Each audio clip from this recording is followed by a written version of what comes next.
CID enquiry ఎప్పుడనేది చెప్పండి sir. అది కూడా సిఐడి ఎంక్వైరీ అన్నీ చెప్తాను. ఇప్పుడు నేను మీకు తెలుసు కదా, when I give a word I want to take a very strong action. నేను నా మాటకు నేను కట్టుబడినా. ఎందుకంటే లా అండ్ ఆర్డర్ నా చేతిలో లేదు. లా అండ్ ఆర్డర్ ఎందుకు మీకు ఎగ్జాక్ట్ ఈ టైం లైన్లో నేను ఇస్తాను అని చెప్పే నా దగ్గర ఆ అధికారం నా దగ్గర లేదు. నా దగ్గర ఏముందంటే ఇది కూర్చొని will bring them to justice. అది సిఐడికి మించి ఉండాలా, లేదంటే will I appeal to CBI, ఇవన్నీ మేము అంతర్గతంగా క్యాబినెట్లో తీసుకునే నిర్ణయాలు. అందువల్ల కేవలం మీరు సిఐడికి పరిమితం చేస్తాం, సిఐడి దాటి వెళ్ళాలా. ఎందుకంటే అసలు టోటల్గా మ్యారిటైమ్ సెక్యూరిటీ ఇష్యూస్ ఏమున్నాయి ఈ చాలా కొంచెం పెద్ద స్థాయిలో చూడాలి.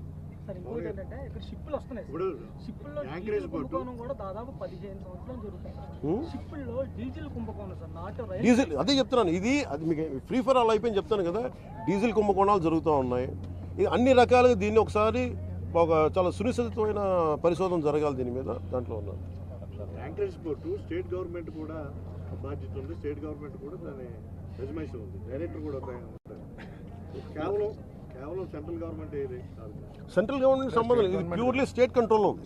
స్టేట్ కంట్రోల్ పోర్టు స్టేట్ సంబంధించిన పోర్టు అధికారులు ఒకళ్ళు ఉన్నారు. నేను వాళ్ళు కూడా మేము మీరు వస్తేనే ఆయన కనబడలేదంటే ఎంత సిఇఓ కానీ మీకు అదే చెప్తున్నాను కదా. అంటే నన్ను మీకు ఎందుకు ఇంత మొత్తుకున్నాను వచ్చి నన్ను రాకుండా చేయడానికి ఇంకా నాకు విసుగొచ్చి ఇంకా నాలాంటి వ్యక్తిని రానివ్వట్లేదని. ఇది ఎంత డీప్ రూటెడ్ వ్యవస్థ, దీన్ని అంటే ఎంత కుళ్ళు పట్టేస్తుందో ఈ వ్యవస్థకి, పర్టికులర్ ఈ రైస్ స్మగ్లింగ్ సంబంధించి దీని ప్రక్షాళన జరగాలని కోరుకుంటూ.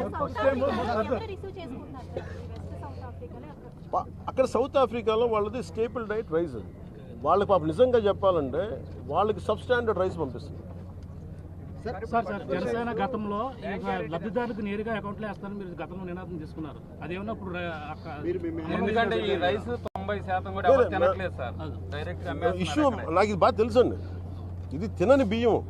ప్రాబ్లం ఏమవుతుందంటే ఎవరు తినని బియ్యం ఇది కేవలం ఇది నా ఉద్దేశంలో ఇది నేను కేంద్ర ప్రభుత్వం దృష్టికి తీసుకెళ్ళాలి. ఎట్లా ముఖ్యమంత్రి గారి దృష్టికి ఎలాగ తీసుకెళ్తాను.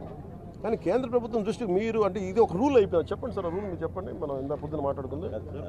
ఎన్ఎఫ్ఎస్ఏ ఆ చట్టం వచ్చిన తర్వాత ప్రభుత్వం పైన ఆబ్లిగేషన్ ఉంది. మనం ఖచ్చితంగా మనం ప్రతి కుటుంబానికి ఆహార ధాన్యాలు అందించే బాధ్యత ప్రభుత్వం పైన ఉంది.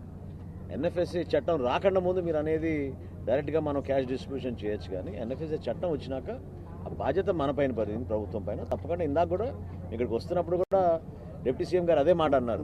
మీరు అన్న మాట అన్నారు, డబ్బులు ఇవ్వచ్చా అంటే మీకు వచ్చిన ప్రశ్న నాకు వచ్చింది. 2 చెక్ పోస్టులు పెట్టారు. ఫస్ట్ టైం మీరు చెక్ పోస్టులు పెట్టారు, అయినా కూడా బియ్యం లోపలికి వస్తుంది.